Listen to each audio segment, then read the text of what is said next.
Every person watching this generates about 5 pounds of trash per day. You did it yesterday. You'll do it tomorrow. You cannot opt out. You cannot switch to a competitor's version of garbage. You cannot decide to skip a month. And the moment that bag leaves your hands, it enters one of the most profitable industries in America, one that pulled in over $100 billion last year, operates on margins that would make a software executive jealous, and is controlled by so few companies that in most parts of the country, you have functionally no choice about who handles it or what it costs. The waste industry crossed $104 billion in revenue in 2024. The largest company in the space, WM, generated $22 billion that year with an adjusted EBITDA margin just under 30%. Its closest competitor, Republic Services, posted a margin above 31%. And a third company, Waste Connections, which deliberately operates only in smaller markets with less competition, hit 33%. For context, those are margins in the range of companies like Adobe or Salesforce, except this isn't software, this is garbage, and the economics that produce those numbers are almost nothing like what most people assume. The standard mental model of the waste business goes something like this. A truck shows up at your curb, picks up your bin, drives to a landfill somewhere nearby, and dumps it. The company makes money by charging you a monthly fee, paying a driver, and keeping the difference. It sounds like a thin margin, labor-heavy service business, the kind of thing a city government could run just as well. That model isn't just incomplete. It misunderstands where the money actually comes from. Collection, the truck, the driver, the route represents roughly 63% of the industry's revenue. It's the visible part. It's also the lowest margin part. Running a garbage truck costs somewhere between $900 and $1,400 a day. A new automated side loader runs $250,000 to $350,000. Labor, fuel, maintenance, insurance, it all adds up fast. Collection is a logistics business, and logistics businesses grind for every dollar. The real value in waste sits somewhere most people never think about: disposal, specifically landfill. Once the enormous upfront capital has been spent, engineering the liner systems, installing methane capture, building monitoring wells, securing decades of permit, the incremental cost of accepting another ton of garbage is relatively low. But the fee charged for that ton averaged $62.28 nationally in 2024. In the Northeast, where land is scarce and regulations tighter, the average was over $80. That gap between marginal cost and price is where the industry's extraordinary margins originate. And the reason that gap keeps widening comes down to something that happened 30 years ago. In 1988, the United States had roughly 8,000 landfills. Then, the EPA's Subtitle D regulations took effect in 1993, mandating expensive engineering standards, composite liners, leachate collection systems, groundwater monitoring, post-closure care funds. These were reasonable environmental protection. They also cost enormous amounts of money. Small municipal dumps and independent operators couldn't afford the upgrade. Thousands closed. New landfills became almost impossible to permit, not just because of the engineering costs, but because of something more fundamental. Nobody wants a landfill near their home. The permitting process stretches 5 to 10 years, requires extensive environmental review, and faces ferocious community opposition at every stage. The result was a collapse in supply that has never reversed. From 8,000 landfills in 1988, the number of active municipal solid waste sites fell to fewer than 2,000. The EPA's most recent database tracks about 2,600 total, but that includes closed and inactive facilities. The exact count is debated, but the direction is not. America's landfill capacity has been shrinking for 3 decades, and the waste that needs to go somewhere has not. This is the mechanism that makes the entire system work. Landfills are depleting assets. They fill up and eventually close. But because almost no new ones can be built, the remaining capacity becomes more valuable every year. Unlike most industrial assets, permitted landfill capacity can become more valuable as available disposal space becomes harder to replace. The companies that owned them when the regulatory tightening began found themselves holding something increasingly rare and increasingly expensive. The average tipping fee, the price charged per ton at the landfill gate, rose 10% in a single year between 2023 and 2024. In real terms, tipping fees have climbed 30% since 2016, and the companies that own the landfills are the same ones that own the truck, which brings us to the concept that makes this entire industry almost impossible to compete with. It's called internalization, and it works like this. When a waste company owns both the collection routes and the disposal site, every ton it picks picks up can flow directly to its own landfill. The company earns a margin on collection, earns another margin at the landfill, and never pays a competitor's tipping fee. WM's internalization rate reached 72.3% by the fourth quarter of 2025, up from roughly 66 to 68% just a few years earlier. Higher internalization means more of the economics of each ton stay inside the company instead of being paid to an outside disposal operator. Now consider what this means for a competitor trying to enter the market. A new hauler can buy trucks and hire drivers, but where does the garbage go? If the only landfills within economic range are owned by WM or Republic Services, the new entrant is paying tipping fees to its own competitor. The incumbent earns money from the competitor's existence. The more waste a small hauler collects, the more revenue it delivers to the company it's trying to compete against. This is why the industry looks the way it does. By 2022, the largest publicly traded waste companies controlled a substantial share of U.S. municipal solid waste landfill volume, with WM and Republic Services accounting for a particularly large portion. And the trend has continued. Market concentration among the top three players went from 37%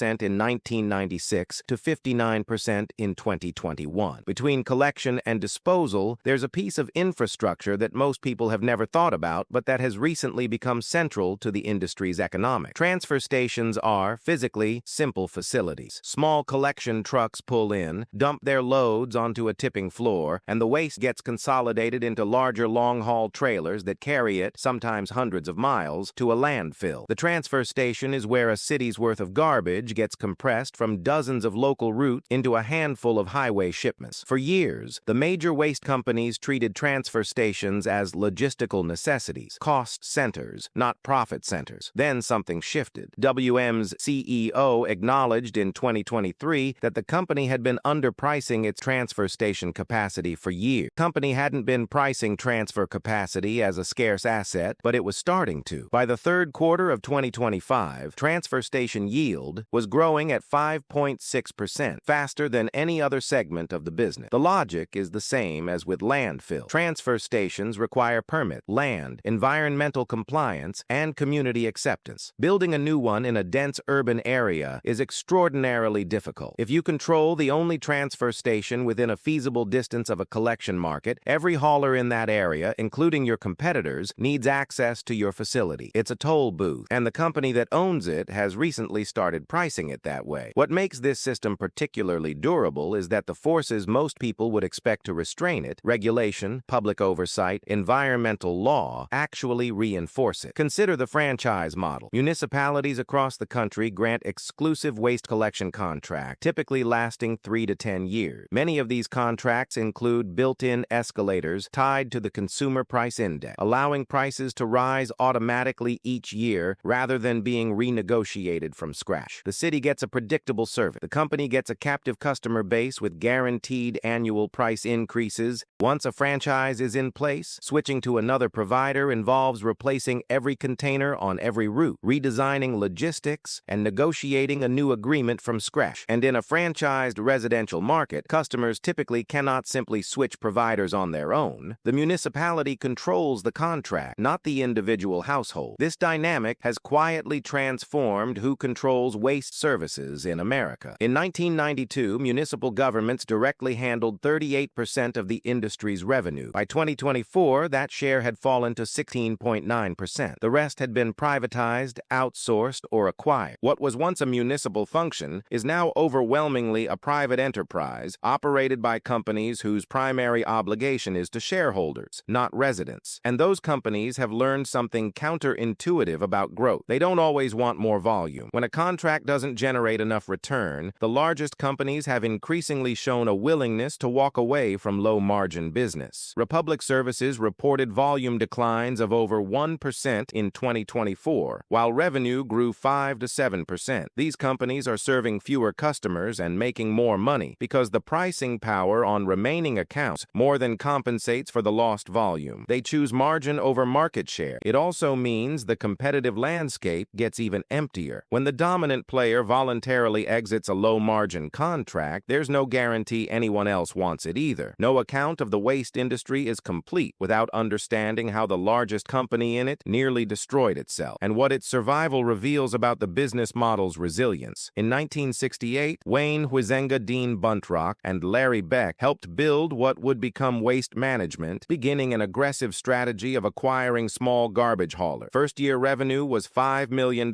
Within months of going public in 1971, raising just $4 million, they had bought roughly 75 companies across 19 states. The guiding principle was route density. More customers on each truck route meant lower cost per pickup and higher margin per mile. But the strategic insight that truly set the company apart was its focus on landfill ownership. Most haulers in the 1970s paid someone else's tipping fee every time they dumped a load. WM bought the dump. This eliminated external disposal costs and simultaneously created a revenue stream from every competitor that needed to use the facility. By 1980, WM was the largest waste hauler in America. By the early 1990s, it was an empire. Rebranded WMX Technologies, operating international subsidiaries, waste-to-energy plants, and dozens of business lines. And then it began to collapse. Profits fell 47% in 1993. Internal pressure to meet Wall Street expectations led to one of the largest accounting frauds in American corporate history at the time. Over 5 years, from 1992 to 1997, WM executives overstated earnings by $1.7 billion, manipulating depreciation schedules, deferring expenses, inflating asset values. The SEC eventually fined the responsible executives $30.8 million collectively. USA Waste Services, a much smaller rival, acquired the scandal-weakened giant for approximately $15 billion in 1998. The stock plunged, and the combined company then suffered a dramatic loss in market value. The combined company kept the Waste Management name and moved headquarters to Houston. Almost immediately, the integration stumbled. Revenue fell short of projection. For most companies, this sequence, fraud, hostile takeover, integration failure, stock collapse, would be fatal. WM survived, and the reason it survived tells you everything about the business model. The trucks could be mismanaged, the books could be cooked, the executives could face regulators, but the landfills were still there. The permits were still valid. The waste was still arriving every single day. The physical infrastructure and the captive demand were more durable than any management team's failure. New leadership over the following decades stabilized operations by doing something deceptively simple. They stopped trying to be clever. They sold international operations, shed non-core businesses, reduced debt, and focused entirely on the domestic infrastructure they already owned. The strategy became almost boring. Own the disposal, optimize the routes, raise prices annually, and acquire small competitors at reasonable multiples. The results speak plainly. Revenue grew from $13 billion in 2015 to over $22 billion in 2024. EBITDA margins expanded from roughly 26% to 30%. The company's market capitalization reached approximately $89 billion. In 2024, WM acquired Stericycle, a medical waste company, for $7.2 billion, extending its infrastructure dominance into another waste stream most people don't think about. The company now operates 257 landfills, 342 transfer stations, and a growing network of recycling and organics facilities. It generates billions of dollars in operating cash flow each year and controls billions of tons of remaining permitted landfill capacity, giving the company decades of disposal capacity at current volume. What WM's near-death experience proved is that the waste business doesn't reward brilliance. It rewards ownership of assets that cannot be replicated. Every year that passes, every landfill that closes, every permit that gets denied somewhere else, the remaining infrastructure becomes more valuable. Time is on the side of the incumbent. The question that naturally follows is whether anything can break this system. Technology is the usual candidate. Advanced recycling, waste-to-energy, and chemical conversion all have been proposed as alternatives that could reduce dependence on landfills and erode the incumbent's moat. The evidence so far is not encouraging for disruptors. The U.S. municipal solid waste recycling rate has remained around the low 30s for years, with no dramatic breakthrough. China's 2018 decision to stop accepting contaminated recyclables from Western nations exposed how fragile the economics of recycling had been. Much of what Americans diligently sorted into blue bins had been shipped overseas rather than domestically processed. Contamination in the recycling stream costs the industry an estimated estimated $3.5 billion